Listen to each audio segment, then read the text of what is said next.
Hello दोस्तों, आपका स्वागत है आपके अपने YouTube channel future online classes में। और सबसे पहले सभी को गुड इवनिंग और सभी लोग क्लास में ज्वाइन कर लीजिए। और आज हम लोग जो है आपके पेपर जो है F7 की बात करने वाले हैं। और मुझे जो है पहले ही आपके क्लास को जो है अपलोड करना पड़ रहा है, क्योंकि अभी मुझे जो है शाम में 8 बजे से जो है एक शादी अटेंड करनी है, जिसकी वजह से आज मुझे क्लास आपके जो है पहले लेने के लिए मतलब तैयार हूँ। ओके, तो आज हम बात करने वाले हैं आपके जो है पेपर आपके F7 की हम बात करेंगे। सबसे पहले आप सभी लोगों का स्वागत है, फटाफट ज्वाइन कर लीजिए। और पेपर हम लोग F7 की बात करने वाले हैं।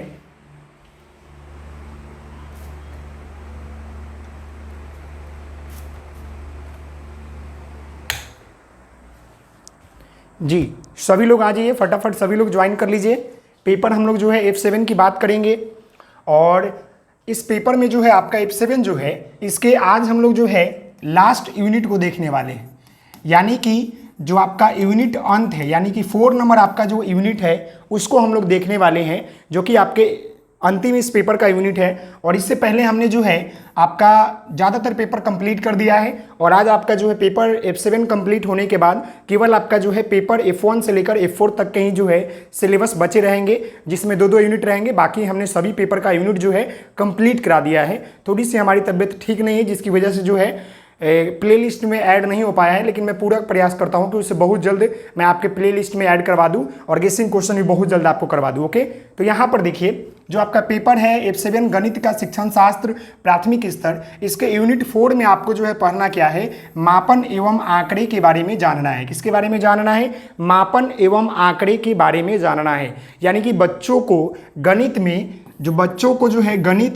जो मापन होता है, जो आपका मापन होता है, जिससे हम लोग जो है क्या कर सकते हैं, किसी चीज़ को पता लगाते हैं कि ये कितना है, मतलब कि कितना है, यानी कि उसके मात्रात्मक चीज़ों को पता लगाते हैं। मात्रात्मक, समझ गए? मात्रात्मक चीज़ों को पता लगाते हैं गणित में, कितना है, समझ गए? इसी के बारे में जानेंगे। और आंकड़े का मतलब भी होता है आपको मापना, समझ गए? यानी कि आंकड़े, अनुमान लगाना, समझ गए? अनुमान लगाना या इसको आकलन बोल सकते हैं, या पता करना। क्लियर है? यहां तक तो क्लियर है ना? किन्हीं को दिक्कत नहीं है? आज मैं आपके लाइव चैट को नहीं पढ़ पाऊंगा, क्योंकि वीडियो जो है पहले ही रिकॉर्ड हो रहे हैं। तो आप सभी लोगों से निवेदन है, वीडियो को पूरा देखिएगा। और चैनल पर नए हैं तो चैनल को सब्सक्राइब कर लीजिएगा, बेल आइकन को प्रेस कर लीजिएगा। ओके, तो हम सबसे पहले अपना यूनिट 1 की हम बात करेंगे। जो आपका यूनिट 4 है, इसके पॉइंट 1 की हम बात करेंगे। सॉरी, यहाँ जो आपका पॉइंट 1 होगा, यहाँ पर हम लोग जो है इसके पॉइंट 1 की बात करेंगे, जिसमें मापन का अर्थ के बारे में हम लोग जानेंगे। तो सबसे पहले आप सभी लोग मुझे बताइएगा कि मापन क्या होता है। आप सभी लोग जो है भली भांति जानते होंगे कि मापन क्या होता है। मापन का अर्थ होता है किसी चीज़ के बारे में हम लोग जो है उसके मात्रात्मक चीज़ों के बारे में जानने की चेष्टा करते हैं, यानी कि जानने का प्रयास करते हैं, यानी कि उसके क्वांटिटी को जानने का प्रयास करते हैं कि कितना है। समझ गए? एक होता है आपका क्वालिटी और एक होता है क्वांटिटी। आप सभी लोगों को पता होगा। एक होता है जैसे कि मैंने यहाँ पर एक वाटर बोतल आपका लिया, ये मैंने जो है एक वाटर बोतल लिया, तो इससे क्या पता चल रहा है कि ये जो है क्या है, ये कितना क्वांटिटी है, यानी कि इसका मापन कर सकते हैं, यानी कि इसको तौल सकते हैं, इसको माप सकते हैं कि इसमें पानी कितना है। लेकिन हमने पूछा कि पानी कैसा है, तो वो क्या होगा, वो इसका क्वालिटी बता रहा है। तो वही उसी तरह जो है गणित में हम लोग ज़्यादातर जो है आपके मात्रात्मक चीज़ों के बारे में, यानी कि मात्रा, माप, तौल, जो कि आपका अनुमान लगाना और जो आपका मापन होता है, उसके चीज़ों के ऊपर हम बात करेंगे। तो यहाँ पर ध्यान दीजिएगा, यहाँ पर ध्यान दीजिएगा कि मापन एक ऐसी प्रक्रिया है जिसके अंतर्गत विभिन्न प्रकार की परिमाप, परिणाम और मात्रा का संकलन किया जाता है, यानी कि पता लगाया जाता है। यानी कि मात्रा, जो आपका मापन है, मापन एक ऐसी प्रक्रिया है जिसके माध्यम से क्या होता है कि हम लोग विभिन्न प्रकार के वस्तुओं का क्या करते हैं, उसका परिणाम, समझ गए? यानी कि उसका परिणाम और प्लस उसका जो है मात्रा का ज्ञान जो है हम लोगों को होता है। इसका ज्ञान जो है हम लोगों को होता है, या किसी भी विषय वस्तु के बारे में, किसी भी वस्तु के क्या होता है, किसी भी वस्तु का मात्रात्मक ज्ञान होता है, मात्रात्मक ज्ञान होता है। क्लियर है? इसी को हम लोग बोलते हैं क्या, मापन। मापन के तौर पर हम लोग किसी चीज़ को मापते हैं, तौलते हैं और उसके मात्रात्मक तरीकों को जानने का प्रयास करते हैं। क्लियर है यहाँ तक? अगला यहाँ पर देखिए, क्या है बिंदु, हमारे जीवन में मापन हर तरफ है क्योंकि बिना इसके हमारा कोई भी कार्य जो है संभव नहीं है। जीवन में वस्तु, द्रव, गैस और सामान्य आदि का आदान प्रदान हम आपस में करते रहते हैं, परंतु एक निश्चित राशि के आदान प्रदान के लिए हम लोगों को मापन की आवश्यकता होती है। यानी कि मापन जो है हमारे जीवन कालखंड के लिए काफ़ी महत्वपूर्ण है, क्योंकि इसके बिना जो है हमारा जीवन जो है समर्थ नहीं है, सार्थ नहीं है, क्योंकि इसके उपयोग के बिना हमारा जीवन नहीं चल सकता है। क्योंकि हम लोगों को इसी से पता चलता है कि हम एक अपने दैनिक जीवन में बहुत सारे कार्य करते हैं, जैसे कि कितना खाना खाया, कितना रोटी खाया, कितना चावल बना, कितना गेहूं लाया, कितना आटा लाया, बच्चे कितना पढ़ाई कर रहे हैं, बच्चे कितना रोटी ले जा रहे हैं, कितना किलोमीटर दूर है। यानी कि हम सभी लोग जितने भी वस्तु को देखते हैं और अगर उसको हम लोग सही तरीके से, अगर हम उसको जो है सही तरीके से, निश्चित तरीके से आदान प्रदान करने के लिए प्रक्रिया चाहते हैं, तो हमें जो है मापन की प्रक्रिया, मापन की जानकारी जो है होनी चाहिए। और मापन की जानकारी जो है केवल हमें नहीं बल्कि बच्चों को भी होनी चाहिए। यानी कि छोटे बच्चों को देखिएगा क्या होता है, मैं आपको बता दूं, छोटे बच्चों को देखिएगा कि मापन की जानकारी नहीं होती है, लेकिन अगर उनके पास दो चीज़ें ले जाइएगा ना, मान ले कि मैं दो चीज़ें ले जाता हूँ, मान ले कि मैं एक वाटर बोतल ले गया और मैं एक ये आपका फ़ोन रखने वाला ले गया, तो ये दो चीज़ों में से बालक क्या चुनेगा आपको पता है? ज़्यादातर जो प्रायोरिटी होता है ना वो बड़ा चीज़ों को चुनता है, क्योंकि वो बड़ा चीज़ों को ज़्यादा लुभाता है। आप जो है एक बच्चों को चॉकलेट दे दीजिए छोटा वाला और एक बच्चों को जो है बड़ा वाला चॉकलेट दीजिए, तो बालक जो है कौन लेना चाहेगा? बड़ा वाला चॉकलेट लेना चाहेगा। समझ गए? तो यहाँ पर मात्रात्मक ज्ञान उनको होना बेहद जरूरी है, ताकि वो अपने दैनिक जीवन में और अपने आने वाले भविष्य को जो है बेहतर बना सके।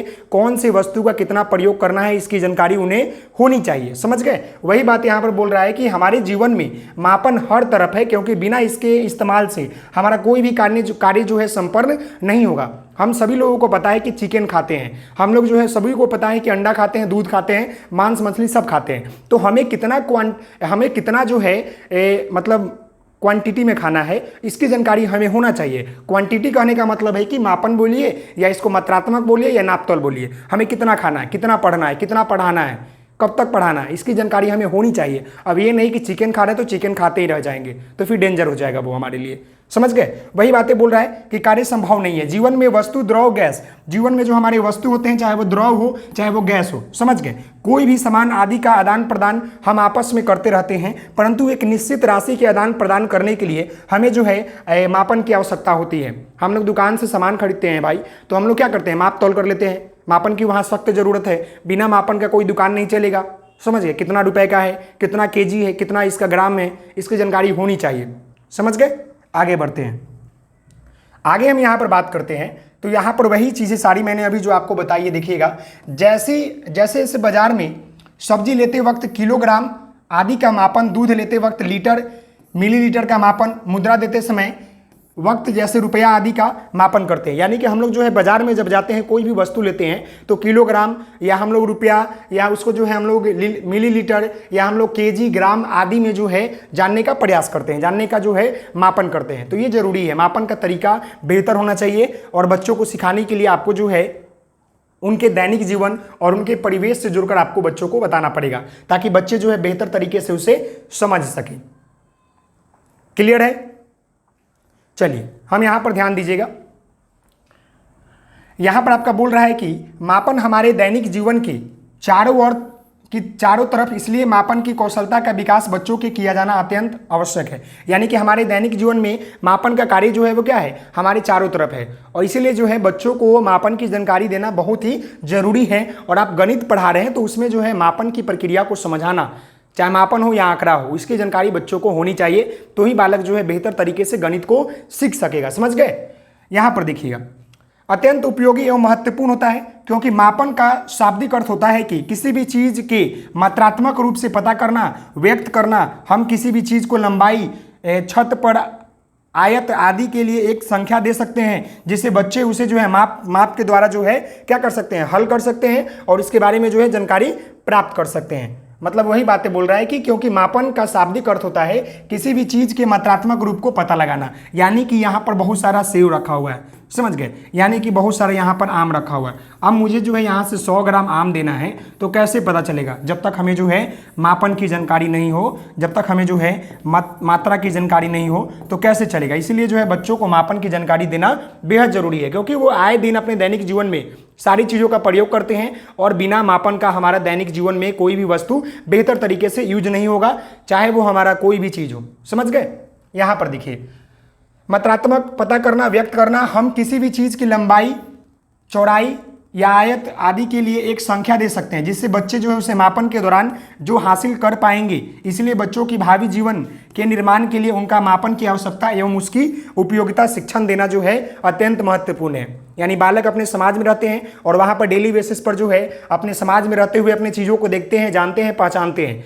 तो उस चीज़ों को मापन तौर पर जानने के लिए जो है बालक को जो मापन का ज्ञान है वो देना बहुत ज़रूरी है। समझ गए? क्योंकि उस मापन के ज्ञान के माध्यम से बालक इससे जो है अपने दैनिक जीवन के जुड़े हुए सारी सामग्रियों का जो है अर्थ जान सकेगा, साथ ही साथ जो है इसका मात्रा जान सकेगा। समझ गए? वही बात है, और उसे यूज कर सकेगा। क्लियर है? आगे बढ़ते हैं। किन्हीं को दिक्कत तो नहीं है? बताइएगा। किन्हीं को तो दिक्कत नहीं है ना? गर्मी काफ़ी ज़्यादा है। चलिए आगे बढ़ते हैं। तो यहाँ पर ध्यान दीजिएगा, यहाँ पर आपका दूसरा क्या है? यहाँ पर आपका दूसरा बिंदु क्या है कि मापन और अनुमान। अब यहाँ पर देखिएगा, मापन और अनुमान का मतलब क्या होता है। तो मैं आपको एक लाइन में बता दूं कि जब भी हम कोई चीज़ को मापते हैं ना तो वह सही सही आता है। अगर हमने कोई चीज़ को मापा है तो ये सही सही आएगा। समझ गए? ये आपका सही सही आएगा। लेकिन अनुमान जो होता है आपका लगभग जो होता है आता है, लगभग अर्थ बताता है। क्लियर है? बताता है। क्लियर है ना? अब मैंने क्या किया, अब आपको एग्जाम्पल दे दूं। देखिए, एक बोतल से हम कितने सारे एग्जाम्पल ले सकते हैं। एक बोतल है ये और इसमें इतना सारा पानी है।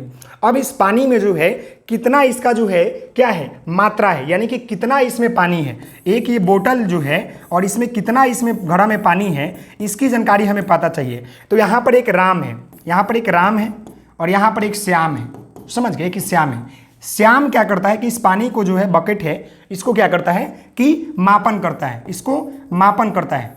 और मापन करने के बाद इसे पता चलता है कि इसमें 200 क्या है, 200 ग्राम पानी है। क्लियर है? और ये राम जो है ये बोलता है, इसको बोतल को देखकर अनुमान लगाता है कि इसमें जो है 200 से लेकर 250 ग्राम पानी है।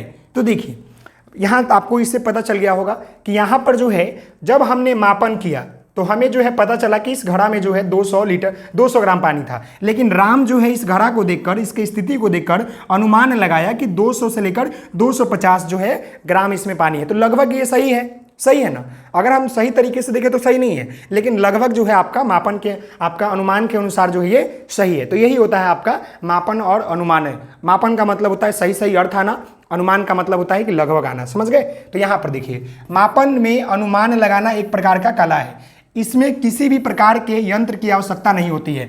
जो यहाँ पर राम ने अनुमान लगाया तो इसमें कोई यंत्र का प्रयोग किया नहीं ना किया। लेकिन वही अगर वहाँ पर सोहन ने जब मापन किया तो यहाँ पर इन्होंने किलो भटकारा, लीटर, कोई चीज़ का प्रयोग जरूर किया होगा। इस तरह का लटका हुआ किलो भटकारा का प्रयोग किया होगा, इसी पर रखकर जो है वो मापा होगा। समझ गए?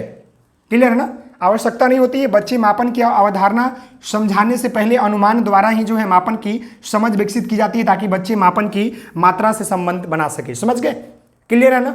अनुमान लगाना जो है मापन का एक कलात्मक प्रक्रिया है, यानी कि कला है, क्योंकि इसके माध्यम से भी जो है बालक जो है बहुत कुछ सीखता है और इसमें किसी भी प्रकार के जो है यंत्र की हमें जो है आवश्यकता नहीं होती है। बालक बिना यंत्र का जो है उसे समझ लेता है, उसे जान लेता है। क्लियर है यहाँ तक? किन्हीं को दिक्कत तो नहीं है? बताइएगा मुझे, किन्हीं को दिक्कत तो नहीं है?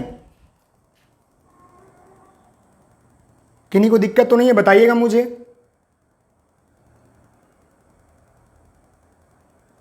चलिए आगे बढ़ते हैं, थोड़ा सा मैं पानी पी लूँ। चलिए आगे बढ़ते हैं। उदाहरण स्वरूप में मैं बता दूं। देखिए, उदाहरण स्वरूप मैं आपको बता दूं तो यहाँ पर ध्यान दीजिएगा, उदाहरण स्वरूप क्या है। अब यहाँ पर आपका उदाहरण स्वरूप क्या ऐसे है, देखिए, मापन और आपका मापन वर्सेस आपका जो है अनुमान। समझने का प्रयास कीजिएगा, गर्मी काफ़ी ज़्यादा है, समझ रहे मेरी बातों को। तो यहाँ पर आपका पहला देखिए, राम तुम बताओ कि राजू तुमसे कितना लंबा है। ये देखिए यहाँ पर बताया ना, राम तुम बताओ कि राजू तुमसे कितना लंबा है। तो राजू तो उसको फीता लेकर नापेगा नहीं, लगभग वो बता देगा अपने हाइट के अनुसार से। फिर वो देखिए, वह कितना मोटा है, वह कितना मोटा है। एक यहाँ पर बालक है और ये पूछ रहा है कि वह जो है कितना मोटा है। समझ गए? वह जो है कितना मोटा है, तो इससे पता चल जाएगा कि वह कितना मोटा है। फिर अगला है इस किताब की मोटाई कितनी है। यहाँ पर एक किताब रख दिया गया और पूछा गया कि इस किताब की जो है मोटाई कितनी है। तो इससे भी पता चल सकता है, इसको देखकर अनुमान लगा सकते हैं। तुम्हारे बाल कितने हैं, अब हम बाल तो गिन नहीं सकते हैं, लेकिन अनुमान से बोल सकते हैं कि बहुत सारे करोड़ 20-30 करोड़ होंगे, ऐसे बोल सकते हैं ना। तो अनुमान, अब ये लगभग सही हो नहीं हो, लेकिन लगभग रहता है। क्लियर है। आगे यहाँ पर देखिएगा, आगे यहाँ पर बोल रहा है कि मापन के माध्यम से किसी भी वस्तु की, किसी भी चीज की सटीक आंसर मिलता है। यानी कि जब हम लोग जो है मापन करते हैं, हमने बोला ना कि सही तरीके से जवाब देता है, यानी कि आपका सटीक मिलता है, सटीक जवाब मिलता है, सटीक जवाब मिलता है। यानी कि मैं आपको एग्जांपल से बता दूं, ये एक यहाँ पर आम है और इसका हमने मापन किया तो ये पता चला कि ये 100 ग्राम का है, लेकिन अनुमान से जो है उसकी स्थिति सही तरीके से सटीक नहीं पता चलता है, लगभग में सही पता चलता है, सटीक मिलता है। लेकिन अनुमान उस वस्तु की स्थिति लगभग जो है बताती है, लेकिन मापन सही बताता है। अब ये लगभग, ये आपका क्या हो गया, ये मापन हो गया, ये आपका मापन हो गया। लेकिन अगर हम यहाँ पर बोले आपको कि अनुमान की बात कर ले, अनुमान की बात कर ले, तो अनुमान लगाया गया कि यह जो है, यह जो आपका आम है यह 120 ग्राम का है। समझ गए। तो सटीक तो वो बताया, लेकिन अनुमान जो है आपका लगभग में बता देता है। क्लियर है, यहाँ तक तो क्लियर है, किसी को दिक्कत नहीं है। चलिए आगे बढ़ते हैं, दिक्कत नहीं होनी चाहिए डियर। चलिए आगे बढ़ते हैं। आप सभी लोगों से निवेदन है, आज मैं लाइव नहीं हूं क्योंकि मुझे जाना है और पहले ही मैंने क्लास को रिकॉर्ड किया, लेकिन फिर भी गर्मी ज़्यादा है और अभी अप्रॉक्स आपके जो है 6 बज के कुछ मिनट हो रहे हैं, अप्रॉक्स 7 बजने के आसपास हो रहे हैं, ताकि मैं 7:30 के आसपास मैं जा सकूँ शादी में। और दोस्त की एक भाई का शादी, इसलिए मैं जाना चाह रहा हूँ, नहीं तो नहीं जाता मैं, आपकी क्लास को नहीं छोड़ता। फिर भी मैं आपको क्लास को पहले ही दे रहा हूँ। यहाँ पर देखिए पॉइंट हम 3 की बात करते हैं, तो पॉइंट 3 में आपको क्या है कि अमानक एवं मानक इकाइयाँ। अब देखिएगा, इसको समझने का प्रयास कीजिएगा कि मानक इकाई क्या होता है और अमानक इकाई क्या होता है। देखिए अमानक इकाई यानी कि जिसका अर्थ सही नहीं हो, जिसका अर्थ क्या हो, सही तरीके से नहीं हो, जिसका कोई जो है मतलब मानक इकाई नहीं हो, समझ गए, जिसका अर्थ सही नहीं हो। लेकिन मानक का क्या होता है, इसका अर्थ सही हो, अर्थ सही हो, उसी को हम लोग बोलते हैं मानक। क्लियर है ना, यहाँ तक किन्हीं को दिक्कत तो नहीं है, बताइएगा मुझे। आगे बढ़ते हैं, तो यहाँ पर देखिए क्या लिखा हुआ है, हम प्राइस मानक इकाइयों का उपयोग नहीं करते हैं, बस अनुमान के द्वारा अपना काम कर लेते हैं। जैसे कि अगर बच्चे से पूछा जाए कि तुम कितना मोटे हो, तो वह बस अनुमान लगाकर बता देता है, परंतु उससे वह पूछा जाए कि तुम कितने किलो का हो, तो वह निश्चित परिणाम के लिए पर्याप्त मापन यंत्र का आवश्यक करेगा। समझ गए, यानी कि मापन यंत्र का आवश्यक करेगा। हम लोग तो अनुमान और मापन से पता चल गया ना। मापन यानी कि कोई बालक जो है तराजू पर क्या करेगा, खड़े होकर पता चलेगा कि मैं जो हो 30 केजी का है, लेकिन कोई बालक जो है खुद को जो है अपने हाइट और अपने वजन का अनुमान लाकर बता देगा कि वह जो है 60 किलो का है। समझ गए, जैसे कि मैं आपका जो है 68 किलो का हूँ, 68 केजी का मैं हूँ, काफ़ी ज़्यादा मेरा वजन बढ़ गया थोड़ा, इधर 68 केजी मैं हो चुका हूँ, जबकि आपको 60 से 65 केजी के बीच में होना चाहिए, बेहतर माना जाता है। बहुत सारे बोलते हैं ना जिम विम कर लीजिए, लेकिन जिम करने का समय कहाँ है डियर। चलिए क्लियर है ना, यहाँ तो क्लियर है। अमानक और मानक इकाइयाँ मैं आपको बताऊंगा, जिसका देखिए अमानक यानी कि जिसका अर्थ नहीं निकलता हो, मानक इकाई यानी कि जिसका अर्थ निकलता हो। बस एक लाइन में समझिएगा, आगे आपको देखने को मिलेगा, टेंशन मत लीजिएगा। ओके, यहाँ पर देखिएगा, अब मानक के दौरान होने वाली गलती है, यानी कि जिसको हम लोग माप तौल सकते हैं वही होता है। समझ गए, मानक यानी कि जिसको हम लोग माप तौल सकते हैं, सटीक जानकारी प्राप्त कर सकते हैं, उसको हम लोग मानक बोलते हैं। और मानक की बात कर ले तो जिसको हम लोग जो है माप तौल नहीं सकते हैं, जिसकी हमको जानकारी जो है सटीक तरीके से नहीं मिल सकती है, उसी को हम लोग बोलते हैं अमानक। क्लियर है ना, जो आपका अनुमान था, जो आपका मानक था। आगे हम बात करते हैं यहाँ पर पॉइंट नंबर 4 की। तो पॉइंट नंबर 4 आपका जो है क्या है कि मापन के दौरान होने वाली गलतियाँ। अब देखिए, अब हम मापन करते हैं, यानी कि यहाँ पर एक तराजू ले लिया मैंने, यहाँ पर आपका जो है क्या किया कि एक इस तरह का तराजू ले लिया। तो ये तराजू क्या हो गया कि हम लोग मापन जब करते हैं तो इस समय भी जो है बहुत सारी गलतियाँ होती है। समझ गए, इस समय भी जो है बहुत सारी गलतियां होता है, जिसका परिणाम यह निकलता है कि इसका अर्थ जो होता है, इसका जो परिणाम होता है, क्या होता है, परिणाम जो होता है सही नहीं निकलता है, सही नहीं निकलता। जैसे कि आप लोग जाते होंगे अपने गांव समाज में, दुकानों के पास या अपने गांव समाज में आप लोग जाते होंगे जहां पर ये फ्री अनाज मिलते हैं भारत सरकार के द्वारा, उसको कोटा बोलते हैं। तो वहाँ पर क्या करते हैं, डंडी मार लेते हैं। हम लोग बोलते हैं डंडी तुम मार रहे हो या चोरी कर रहे हो, कुछ ना कुछ उनके तराजू में सेटिंग होते हैं। अब तो इलेक्ट्रिक वाला तराजू आ गया है, वहाँ भी जो है कुछ ना कुछ सेटिंग करके 100-200 ग्राम कम ही देते हैं। समझ गए, आप पता कीजिएगा, आपको रियलिटी पता चल जाएगा। लेकिन क्या कीजिएगा, एक चोर नहीं है, सभी लोग चोर हैं, सभी लोग कहीं ना कहीं चोरी कर रहे हैं। हम भी एक जगह कहीं ना कहीं चोरी कर रहे हैं। आप क्लास में थोड़ा कमी कर रहे हैं, या रेगुलर क्लास नहीं कर रहे थे, यहाँ पर हम चोर हो गए। आप लोग भी चोरी कर रहे हैं कि आप लोग देह चुरा रहे हैं, पढ़ाई नहीं कर रहे हैं, लाइक नहीं कर रहे हैं, तो सभी लोग जो है कहीं ना कहीं कुछ ना कुछ कमी होता है। कोई भी व्यक्ति जो है ना परिपूर्ण नहीं है इस दुनिया में, याद रखिएगा। लोग बोलते हैं ना कि मैं बहुत अच्छा हूं, लेकिन ऐसा कुछ नहीं है डियर। मैं आपको बता दूं कि इस दुनिया में बने हुए हर मनुष्य में कुछ ना कुछ खामियां हैं, कुछ ना कुछ अच्छाइयां हैं। और अपने आप को कभी भी किसी से कंपेयर मत कीजिएगा। यू आर द बेस्ट, बस ये सोचिएगा, आप सभी लोग बेस्ट हैं, समझ गए। आई एम द बेस्ट, मैं बेस्ट हूं, बस मुझे क्या लेना दूसरे से, दूसरा क्या कर रहा है। चलिए यहां पर ध्यान दीजिए।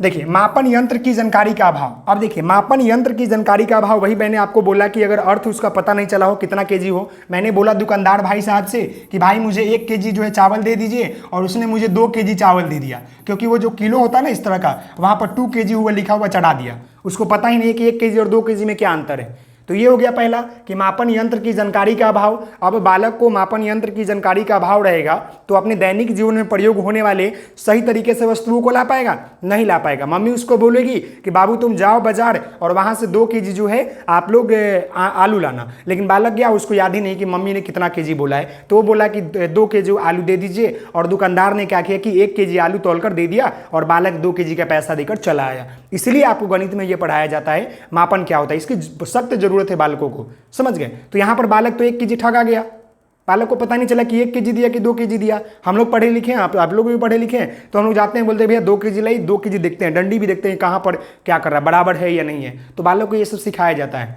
समझ गए। और ये सब सिखाने का कार्य बालक के परिवार के माता पिता और शिक्षक का है। क्लियर है, पहला आपको क्लियर होगा ना, मापन यंत्र की जानकारी का अभाव। दूसरा यहां पर है कि स्क्रीन को पढ़ने में बच्चों द्वारा हुई गलतियां, यानी कि स्क्रीन कहने का मतलब है कि जो आपका तराजू होता है, जो आपका डिजिटल तराजू होता है ना, उस पर इस तरह का लिखता है 2 दशमलव जो ऐसे या 4 लिखेगा तो ऐसे 4 केजी लिखता है, इस तरह का लिखता है। तो बालक को अगर स्क्रीन को पढ़ने में दिक्कत है तो बालक से होगी गलती। अब वो क्या करेगा कि 100 ग्राम देगा, बालक को पता नहीं कि 100 ग्राम कैसे लिखाता है, 200 ग्राम क्या होता है, तो वहां पर गलती हो जाएगी। तीसरा बिंदु देखिए, मापन के दौरान बच्चों यंत्र को सही जगह पर नहीं रखते हैं, जिसकी परिणाम गलत हो जाता है। यानी कि ये बालक भी करता है, बालक को अगर 2 केजी तौलने के लिए दीजिएगा कुछ, तो अगर सही तरीके से वो तराजू का यूज नहीं कर पाए तो गलती होगी ना, या किसी में ज़्यादा हो जाएगा, किसी में कम हो जाएगा, वही बातें हैं। अगला है मापन इकाइयों की जानकारी का अभाव। अब बालक को जो है मापन इकाइयों की जानकारी नहीं है। जैसे कि मापन इकाइयों आपको मालूम होगा, जैसे कि 1 केजी, 1 केजी बहुत सारा होता है, कितना ग्राम, फिर यहाँ पर 1 लीटर, तो यहाँ पर 1 लीटर में कितना मिलीलीटर, कितना मिलीलीटर, उसी तरह बहुत सारा होता है, समझ गए। क्लियर है ना, उसकी जानकारी बालकों को होनी चाहिए। अगला है किसी भी चीज़ की लंबाई मापते समय या बिंदु को जानकारी ना होना। यानी कि अब हम लोग यहाँ पर लिखते हैं ना centimetre, 1 centimetre, 100 centimetre, 1 metre, 1 kilometre, इस तरह का 1 किलोमीटर, तो इसकी जानकारी बालकों को होनी बेहद जरूरी है। जो गणित संक्रियाएं होती है, जोड़ घटाव गुणा भाग, साथ ही साथ जो है आपको मापन इकाइयां जो होती है सेंटीमीटर, मीटर, किलोमीटर, ग्राम, ये सभी जानकारी बालकों को होना अत्यंत जरूरी है। तो ही बालक जो है मापन की चीज़ों को सीख पाएगा और मापन करते समय वो गलती नहीं कर पाएगा, या दुकान या समाज या अपने परिवार या परिवेश में या बाजार में कभी भी सामान लेते समय वो ठगा नहीं जाएगा। क्लियर है ना, किन्हीं को दिक्कत तो नहीं है, आगे बढ़ते हैं, बताइएगा किन्हीं को दिक्कत होगी तो। किन्हीं को दिक्कत तो नहीं है, मुझे बताइए, थोड़ा सा बताइए, किन्हीं को दिक्कत है? नहीं दिक्कत किन्हीं को, चलिए आगे बढ़े।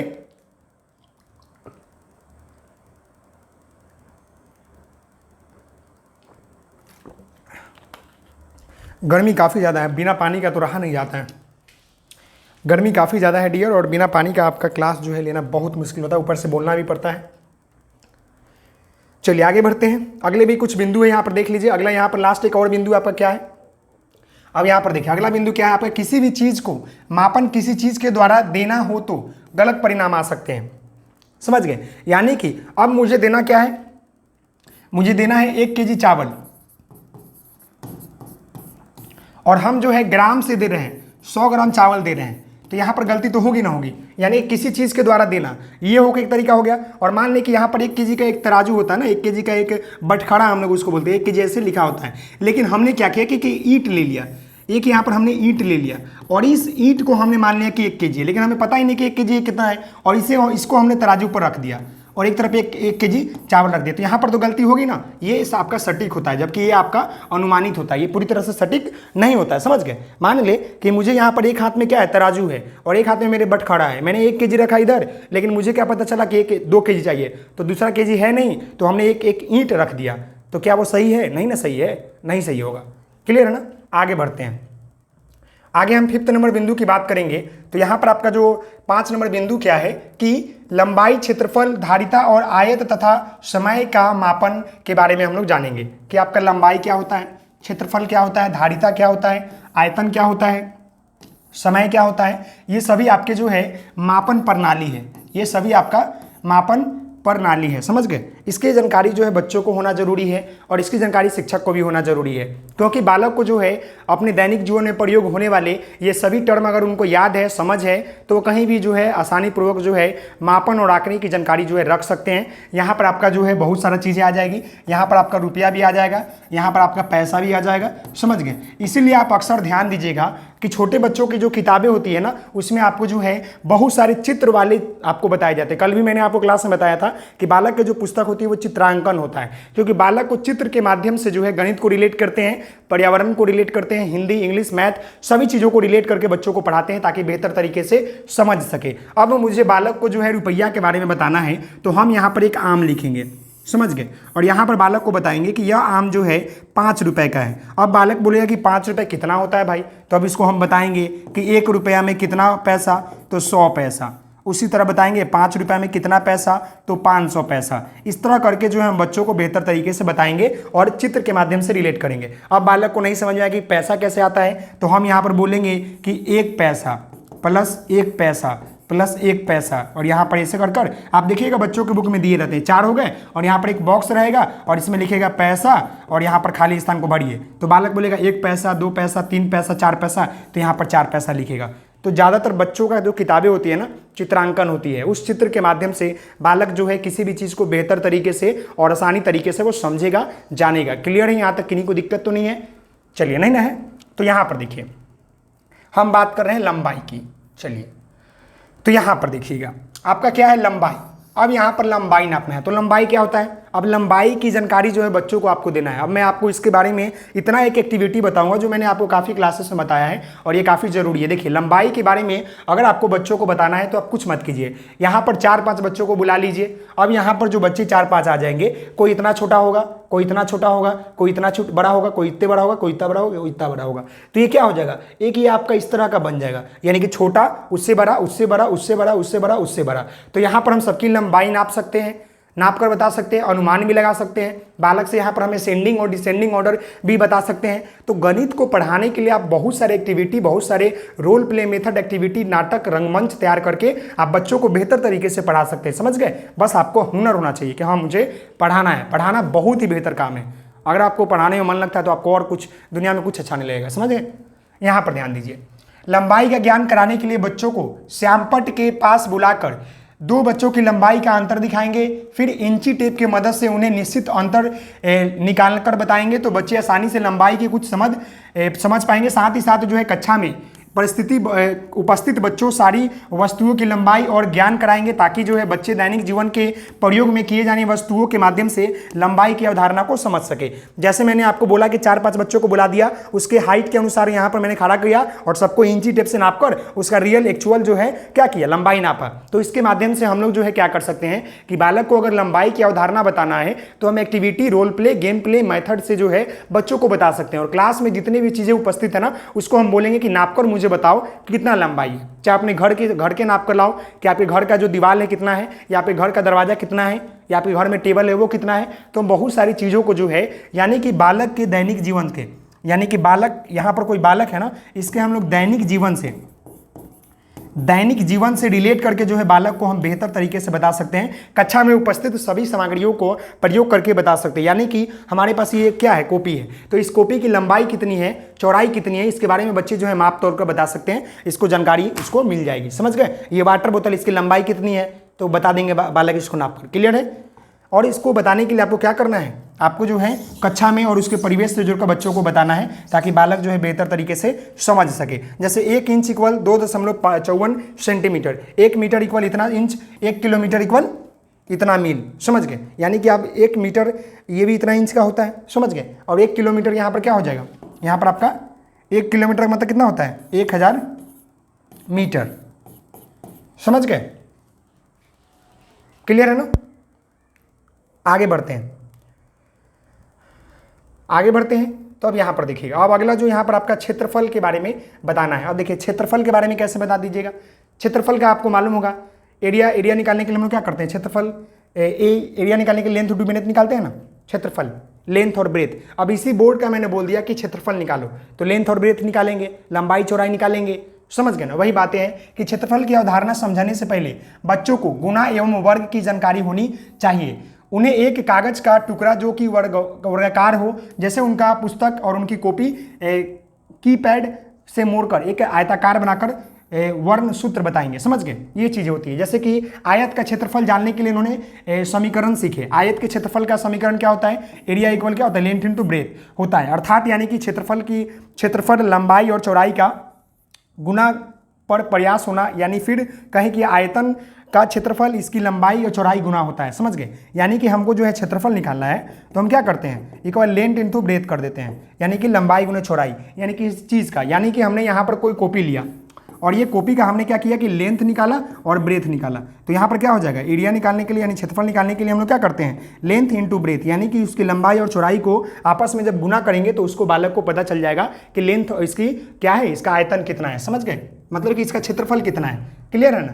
क्षेत्रफल, इसके लिए हम लोग क्या करते हैं, a equal l into b, length into breadth. और इससे पढ़ाने के लिए हम लोग जो है बालक को जो है सबसे पहले किस चीज़ की जानकारी होनी चाहिए, तो बालक को जो है इसकी पहले पढ़ाने से पहले गुना की जानकारी होना जरूरी है और वर्ग की जानकारी होना जरूरी है, क्लियर है ना, और लेंथ इंटू ब्रेथ की जानकारी जरूरी है, समझ गए। तो इसके माध्यम से हम लोग बालक को जो है कक्षा में उपस्थित सभी सामग्रियों के साथ मदद से बच्चों को पढ़ा सकते हैं। साथ ही साथ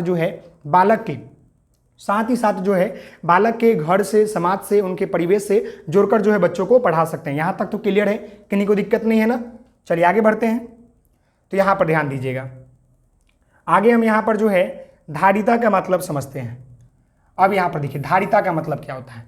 धारिता का अर्थ होता है कोई द्रव पदार्थ किसी ठोस बर्तन में कितना रखा जाता है। बच्चे शुरुआती में यह समझ नहीं पाते हैं, फिर उन्हें अलग अलग उदाहरण द्वारा समझाना पड़ता है, जैसे कि वस्तु के आकार के उनकी धारिता परिवर्तन होती रहती है। धारिता का इकाई लीटर में मापी जाती है, यानी कि जैसे देख लीजिए, अब यहाँ पर हमारे पास 1 लीटर क्या है, 1 लीटर पानी है, समझ गए। और यहाँ पर हमारा एक लंबा बोतल है, इस तरह का एक बोतल है, इस तरह का मैं रियल बोतल ही बना दूँ, इस तरह का हमारे पास जो है एक बोतल है, समझ गए। और इसमें इस तरह का इतना पानी भरा हुआ है। अब मैंने क्या किया कि एक मैंने घड़ा ले लिया, अब हमने जो है एक घड़ा ले लिया, इस तरह का घड़ा, मटका ले लिया। अब मटका में जो है इस तरह का हो गया, तो बालक को पता नहीं चल रहा है कि इतना में इतना है, ऐसा में ऐसा हो जा रहा है। अब मैंने क्या किया कि एक बाकेट ले लिया, अब हमने जो है यहाँ पर एक बाकेट ले लिया, तो बाकेट से पता चला कि इतना ही पानी आ रहा है 1 लीटर। तो यहाँ पर धारिता का मतलब उन्हें समझ में होनी चाहिए, और धारिता को हम लोग जो है लीटर से नापते हैं, क्लियर है ना। ये समझ बालक को होनी चाहिए कि जो क्वांटिटी है वो सेम है, लेकिन क्वालिटी चेंज हो रहा है ना। क्वांटिटी क्या है, इसमें भी 1 लीटर है, इसमें भी 1 लीटर है, इसमें भी हो रहा है, लेकिन देखिए फिगर में चेंज हो रहा है ना, धारिता चेंज हो रहा है, क्लियर है ना। यही आपका बोलते हैं। इसको बताने के लिए बालक को तरह तरह के एक्टिविटी, तरह तरह के गेम करवाने होंगे, तो ही बालक समझेगा। अब हम यहाँ पर बात करते हैं आयतन की बात करते हैं। तो यहाँ पर देखिए 4 नंबर आपका जो है आयतन, समझ गए। आयतन के बारे में बात करते हैं। किसी भी वस्तु के द्वारा गिरा गया जगह उसका आयतन होता है, समझ गए। गिना गया आयतन होता है। इसके लिए कावा का उदाहरण दे सकते हैं कि किसी प्रकार का एक प्यासा कौवा घर आकर जो है पानी को, देखिए कौवा घर आके पानी को निकालता है। जब घड़ा में पानी एकदम समतल हो जाता है तो उसे पत्थर के टुकड़े डालकर पानी को सतह ऊपर लाता है, फिर अपनी प्यास को जो है बुझाता है। यहाँ पर प्याज लिखा गया है, यहाँ पर प्यास को जो है बुझाता है। इस प्रकार कहा जा सकता है कि कोई भी वस्तु कहीं भी रखने के लिए जो जगह लेता है उसको हम लोग आयतन कहते हैं, यानी समझ गए। यानी वही आयतन क्या होता है आपका, कोई भी जगह, जैसे कि ये दीवार पूरा छेका, इतना बड़ा टेबल, ये आपका इतना बड़ा टीवी, तो इसका आयतन ये हो गया। जहाँ पर जैसे हमने यहाँ चौक रखा तो इसका आयतन ये हो गया, क्लियर है ना। चलिए आगे बढ़ते हैं। तो आगे हम यहाँ पर जो है समय और मापन की बात करेंगे। तो समय के बारे में आप सभी लोगों को मालूम है कि बालक को समय की जानकारी और मापन की जानकारी बहुत जरूरी है। समय में आपका क्या आता है, तो आपका मिनट आता है, फिर आपका जो है सेकंड आते हैं, फिर आपका घंटा होता है। इसकी जानकारी बालक को होनी चाहिए, समझ गए। वही बातें हैं, हम अपने दैनिक जीवन में समय की जानकारी के लिए घड़ी का उपयोग करते हैं, एवं घड़ी जिस प्रकार को हम देखते हैं उसका मापन कहलाता है। घड़ी में 3 सुइयाँ होती है जो डायल को घूमते रहती है। छोटी सुई घंटे बताती है, यहाँ पर देखिएगा छोटी सुई जो होती है घंटे बताते हैं, और जो आपका मंझला सुई होता है वो आपका मिनट बताती है, और जो सबसे बड़ी सुई होती है वो आपको सेकंड बताती है। यहाँ पर आपका 1 घंटा में जो है कितना मिनट होता है, तो 60 मिनट होता है। एक घंटा में 60 मिनट, और 1 मिनट में आपका जो है 60 सेकंड होता है, और एक दिन में आपका जो है 24 घंटे होते हैं। क्लियर है? और एक आपका जो है मिनट में, 1 मिनट तो हो ही गया ना, 1 घंटा हो भी गया। क्लियर है? और अगर 1 घंटे की बात करेगा कि कितना सेकंड होता है, 60 गुणे 60 कीजिएगा तो आपका यहाँ पर 3600 क्या हो जाएगा, 3600 सेकंड हो जाएगा। ये कितना में, तो 1 घंटा में। 1 घंटा में कितना आपका सेकंड, तो 3600 सेकंड। तो ये तो आप सभी लोगों को मालूम है। इसकी जानकारी बालकों को होना अत्यंत जरूरी है, क्योंकि इसके बिना जो है बालक का जीवन संभव नहीं है, क्योंकि दैनिक जीवन में इसका प्रयोग हर कदम पर होता है। कितना पढ़ना है, कितना सोना है, कितना खाना है, कितना दौड़ना है, ये सारी जानकारी बालकों को होनी चाहिए। समय देखने भी आने चाहिए, तभी ना वो सही तरीके से समय का प्रयोग कर सकेगा।